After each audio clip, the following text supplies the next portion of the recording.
Ele vai relatar quando Jesus ele realiza um milagre, quando ele cura o servo, quando ele cura o empregado de um centurião. E quando isso acontece, depois de curar, Jesus ele vai em direção à cidade de Naim. E o texto vai dizer que uma grande multidão estava acompanhando Jesus. Eu fico imaginando o povo acompanhando Jesus e, por certo, alguém no meio da multidão. Isso é normal, porque quando nós temos um culto abençoado, é normal no dia seguinte, uma semana depois, 3 dias depois, quando encontramos alguém, nós começamos fazendo aquele comentário: que culto maravilhoso, que culto abençoado foi este, que mensagem, que louvor, olha que palavra, que testemunho foi aquele. Nós nos alegramos e começamos a falar, a relembrar da mensagem, a relembrar do culto. E a multidão, por certo, estava acompanhando Jesus. Glória a Deus. Talvez alguém lá no meio da multidão estava dizendo: rapaz, mas que milagre foi esse? Que fé é esse desse homem? Você viu uma coisa, rapaz? Ele falou que Jesus nem precisava ir lá, era só falar uma palavra. Deus ia curar. Você viu? Rapaz, se você viu quando Jesus falou que nem em Jerusalém encontrou uma fé igual daquele homem? Talvez esse era o assunto do momento, e Jesus ia caminhando. Glória a Deus. Mas de repente Jesus ele se depara com uma outra multidão que agora estava saindo da cidade. Jesus estava entrando em Naim e a multidão estava saindo de Naim. E o povo vai dizer que então aquela multidão ela se para. E aí eu começo a observar que quando nós olhamos aqui, Lucas ele vai relatar o motivo, o porquê daquela multidão que estava acompanhando aquela mulher. Lucas vai dizer que tinha choro, tinha lamento, tinha dor, tinha tristeza. Pois o texto vai dizer que esta mulher agora era viúva, ou seja, já tinha passado por uma dor, a perda do seu esposo. Uma família que agora estava abalada. Uma família, Marcos, que estava já sofrendo talvez um trauma da perda pelo marido, ainda era constante, a ferida, por certo, ainda estava aberta. Mas agora ela perde o seu filho, o único filho. O texto vai dizer que agora o povo estava chorando, acompanhando aquela mulher. Da mesma forma que com Jesus estavam aqueles que diziam, se maravilhavam pelos milagres. Por certo, também no meio da multidão, Marcos, tinha aqueles que diziam: coitada dela, perdeu o esposo, agora perdeu o filho, o que será dessa mulher? Já pensou a família? Como coitada dessa família? Acabou a família, não tem mais ela, está sozinha agora, jogada no mundo, desamparada. Porque uma mulher viúva naqueles dias não é como nos dias atuais. A mulher naqueles dias não tinha sua independência financeira como tem nos dias de hoje. Ela era 100% dependente do marido. Ela não trabalhava fora. Não tinha nenhum emprego. Não. Eu fico imaginando agora aqueles que estavam acompanhando. Coitada. A família, acabou a família. A família dessa mulher já não tem mais tempo. Coitada dela, essa mulher não tem mais motivo para viver. O marido se foi, agora se foi o filho. E eles estavam indo. E a Bíblia diz que de repente Jesus ele vai entrando em Naim. E ao chegar em Naim, a Bíblia diz que então aquela multidão elas param. O que estavam acompanhando Jesus para, e os que estavam também acompanhando aquela mulher param. O texto de Lucas vai dizer que quando Jesus ele olha para aquela mulher, talvez ele agora vai ver uma mãe ali chorando a perda do filho. O texto vai dizer que Jesus ele se compadece daquela mulher. O texto vai dizer que Jesus agora ele fica com compaixão daquela mulher. E ele vai falar algo que somente ele tem propriedade para falar nesta hora difícil. Quando nós nos deparamos em uma situação dessa, qualquer palavra que possamos dizer é incapaz de consolar o coração de alguém que está passando pela dor da vida. Mas Jesus ele tem propriedade para falar, porque ele é o dono da vida. Glória a Deus. Ele vai olhar para aquela mulher e vai falar: mulher, não chores. Glória a Deus. Nós, quando vamos em algum velório, nós chegamos a falar meus sentimentos, meus pêsames. Mas jamais nós vamos chegar para alguém e vamos falar, não chores. Como? Eu acredito que agora, quando Jesus ele olha para aquela mulher e diz, não chores, alguém vai dizer, alguma coisa vai acontecer. Ele vai fazer alguma coisa. Porque não pode alguém estar enterrando o seu filho e dizer não chore. Como não chorar a dor? Como não chorar pela perda? Mas quem estava falando era Jesus. Glória a Deus, aleluia. E o interessante é que quando nós olhamos para este texto, vai dizer que uma grande multidão estava ali lamentando, chorando. E era costume naquela época, se contratava as chamadas carpideiras. O que é isto? Pessoas que eram contratadas para chorar, eram pagas. Diziam, olha, vem cá, arrumava ali um grupo de pessoas, pagava, você vai chorar, você vai lamentar. O enterro estava ali, aquele grupo chorando, não tinha nenhum grau de parentesco, não tinha nada, mas recebia para chorar. E o povo estava ali chorando, aquele grupo estava chorando, acompanhando aquela mulher. Glória a Deus. Aquela família agora destroçada. E a Bíblia vai dizer que Jesus então ele chega. E a atitude de Jesus, ele toca no caixão. A Bíblia diz que quando Jesus ele toca no caixão ou esquife, como talvez a sua tradução, ela vai dizer que então aqueles que levavam pararam. O povo agora parou, aqueles que estavam carregando o morto parou. E Jesus ele dá uma ordem para aquele rapaz. E o texto vai dizer que então Jesus, ele vira para aquele rapaz que estava no caixão e diz, levanta-se. E a Bíblia vai dizer que imediatamente aquele rapaz, ele se assentou e começou a conversar. E a Bíblia diz que Jesus então entregou para a sua mãe. Aquela mulher que agora estava chorando a dor da perda. Eu tenho certeza que as lágrimas continuaram a descer. Mas não foi mais de tristeza, mas sim de alegria.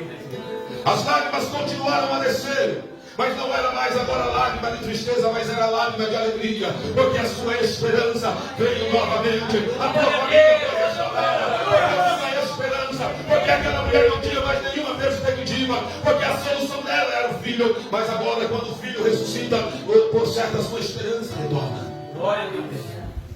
A família é restaurada. A família novamente é restaurada. Nós estamos vivendo em uma época em que as famílias estão sendo destruídas, em que as famílias estão sendo devastadas.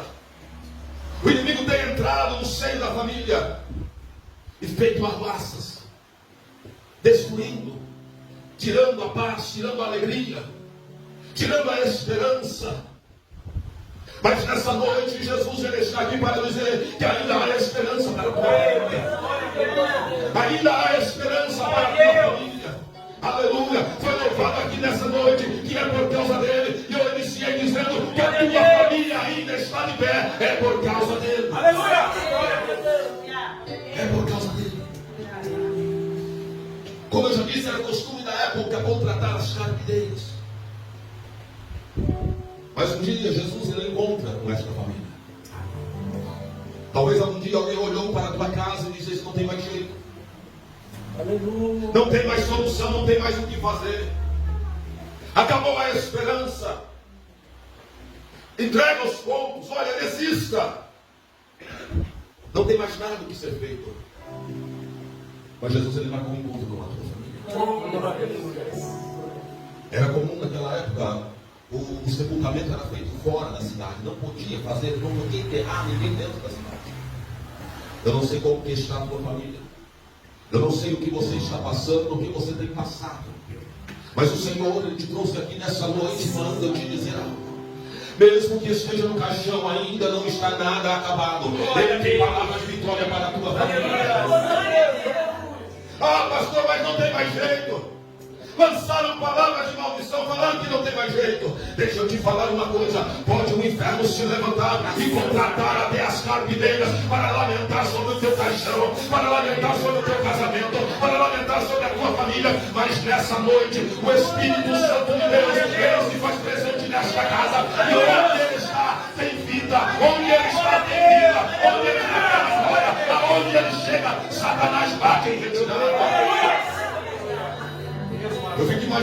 agora o Espírito de Deus entrando na família destruída, entrando na família destroçada, onde alguém disse que não tinha mais jeito. E agora estavam ali as carpideiras lamentando, de longe só olhando, quero ver o que vai fazer, quero ver como ela vai ficar. Ei, deixa eu te falar uma coisa, nem todos que batem no teu ombro dizendo estou contigo é verdadeiramente teu amigo. Meu Deus. Nem todos que batem no teu ombro e dizem, olha, eu estou com você, pode se abrir comigo, não confie. Tem muitos que só estão esperando você falar alguma coisa para dizer, está vendo? Eu falei, não tem mais jeito. Mas Deus manda te dizer, ainda tem solução para a tua casa. Glória a Deus. Aleluia. Ainda tem vida para a tua família. Talvez as carpideiras estão aí, falando, lamentando, contratada, pronto para chorar. Mas nessa noite, eu digo algo da parte de Deus. Se o inferno, adversário da nossa alma, tem contratado carpideira para ver a minha derrota, para ver a tua derrota, para ver a derrota da tua família, eu quero dar uma notícia para ele, em nome de Jesus. O dinheiro que ele pegou não vai servir para nada. Toda lágrima que ele derramou foi em vão, porque Jesus chegou primeiro. Jesus chegou primeiro. Aleluia. Aleluia. Eu fico imaginando agora aquela mulher chegando ali para aquelas carpideiras e dizendo, olha, toma aqui o que eu combinei com o padrão, toma, vai embora. Ah, mas e agora o que vai fazer? Não me interessa o que você vai fazer. Acabou a morte, acabou o lamento, eu não preciso de você. Eu não posso mais com você. Se retirem da minha vida, porque para mim você não serve nada. Graças a Não Deus. tem valor nenhum. Não tem valor. Deus, ele conta com a tua família. Deus, ele veio para restaurar a tua casa, a minha casa. O prazer dele é que as famílias venham ser estruturadas. Ele não tem prazer em famílias destruídas. Mas o adversário, a Bíblia vai dizer, João, que ele veio para matar, roubar e destruir. Mas eu quero dizer nessa noite, aleluia, quando ele pensa que vai destruir, Jesus, ele chega primeiro. E nessa noite ele manda te dizer, ele chegou na tua casa. Glória a Deus. Ele chegou com vitória. Ele chegou com bênção. Ele chegou com livramento. Ele chega com Glória a Deus. Ele chega com paz. Aonde tem tristeza, ele entra com alegria. Aonde tem morte, ele diz, eu sou a vida. Aonde tem lamentação, ele diz, eu cheguei trazendo a paz. Aonde tem tormento, ele diz, eu trago a esperança. Aonde muitos dizem, não tem jeito, ele diz, eu sou a porta. Aonde muitos dizem, olha, não tem mais o que fazer, ele diz, eu sou a saída para o teu problema. Deus, ele tem solução para a tua casa. Confia no Senhor. Quantas vezes, até esses dias, estava falando, conversando ali com uma mulher que trabalha ali na mesma empresa, e conversando com ela, porque assim, algumas vezes tem aí aquele que se chama denominado síndrome de Gabriel. Porque fala, olha, eu cresci assim, eu nasci assim, eu vou morrer assim. E tem alguns que dizem por aí a chamada maldição hereditária. Ah, não, porque você está passando por isso porque alguém da tua família era assim, agora está pagando o preço. Irmãos, a minha Bíblia diz, Glória a Deus. a palavra do Senhor nos afirma, Amém. que o culpado ele não vem por inocente, meu pai. Nem o inocente ele tem por culpado. Não.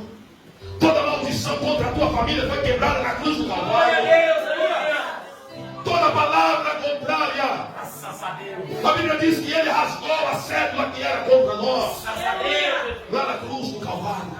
Amém. Então esqueça esse negócio. Alguém falou que você está passando por isso porque o teu pai era assim. Mentira. O Senhor chegou primeiro para te dar vitória. Ele chegou primeiro e disse, eu sou a solução para o teu problema.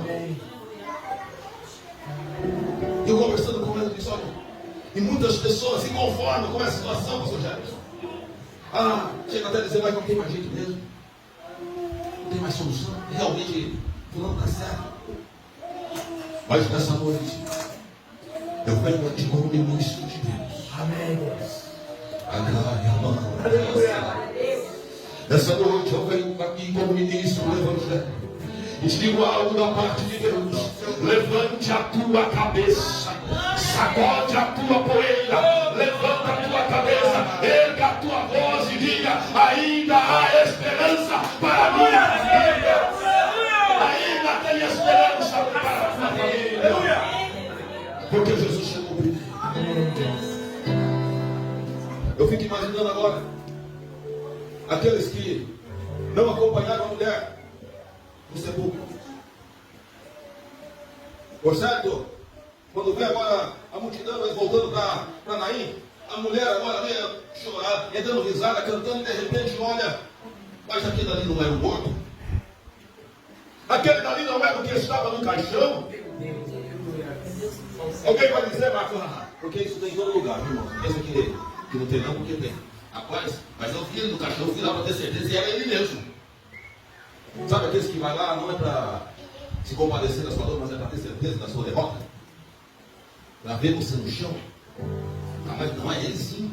Mas como pode? Saiu daqui, mortinho da Silva. Agora está vindo ali andando com a multidão. Mas tem alguém lá, quem é aquele outro povo que vai vindo ali? Não sei, aquele ali não saiu como nenhum. Alguém vai dizer, aquele que está vindo ali como ele é Jesus. Sabe o que é isso? Onde Jesus encontra, tem vida. Aleluia. O que eu quero dizer com isso, já estou concluindo. Alguém amanhã vai dizer, rapaz, não era aquela família que estava derrotada? Não era aquela família que estava toda destruída? Não era o esposo dela que vivia aí jogado pelas ruas? Não era o parente dela que vivia aí perdido no mundo das drogas? Mas porque eu vi. Eu estava lá, eu vi. Mas alguém vai dizer, ele encontrou com Jesus. Glória a Deus. Jesus encontrou ele. Jesus chegou primeiro. E aonde ele chega tem vida. Aonde ele chega ele muda a história. Aonde ele chega o quadro muda de situação. Aleluia. Aonde ele chega, se é morte agora não tem mais morte, a vida. Porque ele diz que ele é o dono da vida. Glória a Deus. Esse é o nome do Senhor. E todos que se compadeciam daquela mulher, agora teve que ver ela entrando. Eu não sei se de mãos dadas, eu não sei se abraçadas, eu não sei se carregando no colo, mas todos tiveram que ver ela voltando para casa com o filho dela. Todos tiveram que ver a família sendo restaurada, a família sendo restituída pelo poder que há no nome de Jesus.